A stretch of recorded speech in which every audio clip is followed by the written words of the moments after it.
주님께서 여러분과 함께 또한 사제 영과 함께 요한이 전한 거룩한 복음입니다. 주님 영광 받으소서. 그때 예수님께서 제자들에게 말씀하셨다.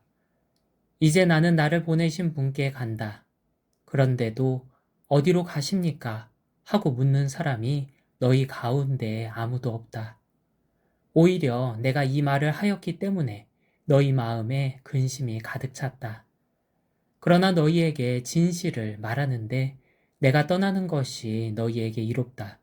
내가 떠나지 않으면 보호자께서 너희에게 오지 않으신다.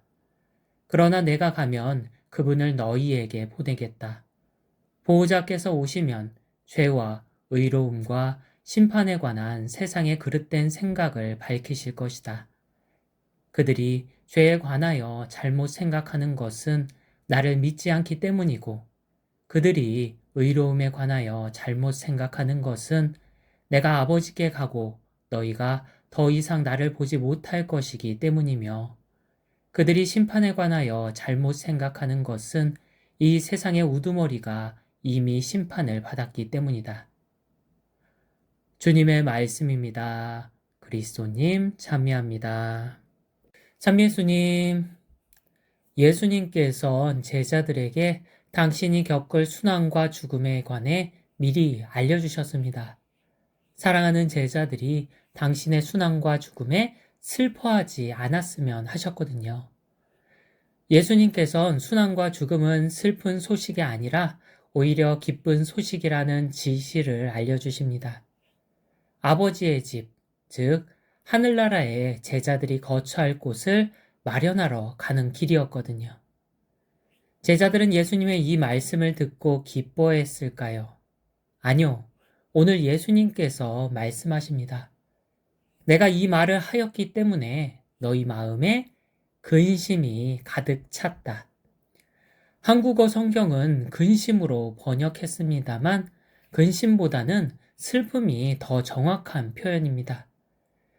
예수님께서 당신 순환과 죽음을 예고하자 그 말로 제자들의 마음에 슬픔이 가득 찬 거죠. 공생활 동안 예수님께서는 제자들에게 넘치는 사랑을 베푸셨습니다. 물론 제자들도 그 과분한 사랑에 응답하듯 주님을 사랑했습니다. 예수님은 제자들을 너무나 사랑했고 제자들도 예수님을 너무나 사랑했습니다. 그런 예수님이 이 세상을 떠난다고 하셨죠. 제자들이 슬프지 않을 수 없었겠죠. 예수님께서는 제자들에게 순환과 죽음이 기쁘고 좋은 소식이라는 진실을 알려주십니다.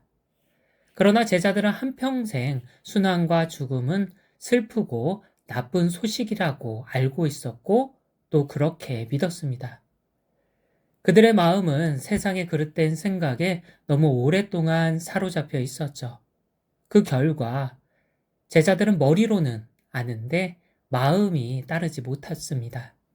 그래서 그만 슬픔에 사로잡히고 말죠. 물론 예수님께서는 그런 제자들의 처지를 너무나 잘 아셨습니다. 그래서 말씀하시죠.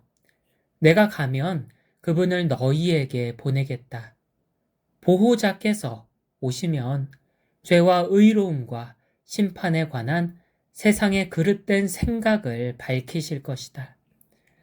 보호자께서 제자들을 사로잡은 세상의 그릇된 생각을 밝혀주실 것이라고 알려주십니다. 제자들이 언제 온 세상에 가서 복음을 선포했을까요?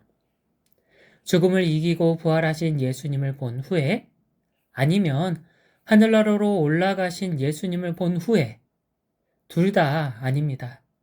그때까지도 제자들은 유다인들이 무서워 숨어 지냈습니다. 제자들이 복음을 선포한 때는 예수님께서 보내주시기로 한 성령을 받은 후죠. 그때 비로소 제자들은 온 세상으로 퍼져나가 복음을 선포합니다. 그 과정에서 모진 박해가 따랐고 심지어 목숨마저 잃었지만 제자들은 순환과 죽음에도 복음 선포를 결코 멈추지 않았습니다. 왜냐하면 성령께서 밝혀주셨거든요. 순환과 죽음에 관한 세상의 그릇된 생각을 밝혀 숨겨진 참 진실을 보여주셨거든요. 우리에겐 저마다 사랑하는 사람이 있습니다.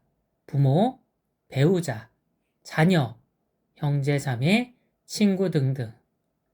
우리는 사랑하는 사람과 헤어지길 바라지 않습니다. 한평생 함께하길 바라죠. 그러나 우리의 간절한 바람과 달리 뜻하지 않게 이별의 순간이 찾아옵니다. 물론 이별의 이유는 제각각일 겁니다. 그렇지만 이별을 준비할 때 혹은 이별 후에 오는 것은 모두가 같습니다. 뭐가 올까요? 슬픔이 오죠. 말로 다 표현할 수 없는 깊고 어두운 슬픔이 옵니다. 죽은 이들을 위한 미사는 슬퍼하는 우리를 위로하며 전합니다. 믿는 이들에게는 죽음이 아니요 새로운 삶으로 옮아감이 오니 세상에서 깃들이던 이 집이 허물어지면 하늘의 영원한 거처가 마련되나이다. 교회는 우리를 위로하며 말합니다. 죽음은 슬퍼할 일이 아니라 오히려 기뻐할 일이라고. 기껏해야 100년에 불과한 이 세상에서의 삶을 마치면 영원한 삶이 이어지는 새 삶으로 넘어가고 이 세상에서 깃들었던 나약하고 허약한 육체가 허물어지면 하늘에선 더 이상 아프지도 고통받지도 않는 영원한 육체를 얻는다고 전하죠. 우리는 이제 죽음은 슬퍼할 일이 아닌 기뻐할 일이라는 진실을 알았습니다. 그렇다면 우리는 사랑한 이의 죽음에 더 이상 슬퍼하지 않을까요? 여전히 우리 마음은 슬픔으로 가득하죠. 왜냐하면 내 마음이 죽음에 관한 세상의 그릇된 생각에 사로잡혀 있거든요. 머리로는 아는데 마음이 사로잡혀 따르지 못하죠. 어떻게 해야 할까요? 주님을 찾아야 합니다. 때때로 내 곁을 떠난 이가 떠올라 내 마음에 깊은 슬픔이 차오를지 모릅니다. 그러면 곧바로 마음속 깊숙이 내려가야 합니다. 그 후에 마음속 성령 앞에 서는 거죠. 그리고는 내 마음을 슬프게 만드는 생각들을 그분께 내어드리면 됩니다. 봉헌하는 거죠. 그때 성령께선 내 그릇된 생각을 밝혀 그 안에 숨겨진 참 진실을 보여주십니다. 때때로 내 곁을 떠난 이의 마지막 모습이 떠오르곤 합니다. 대부분 고통스러워하고 힘들어하는 모습이죠.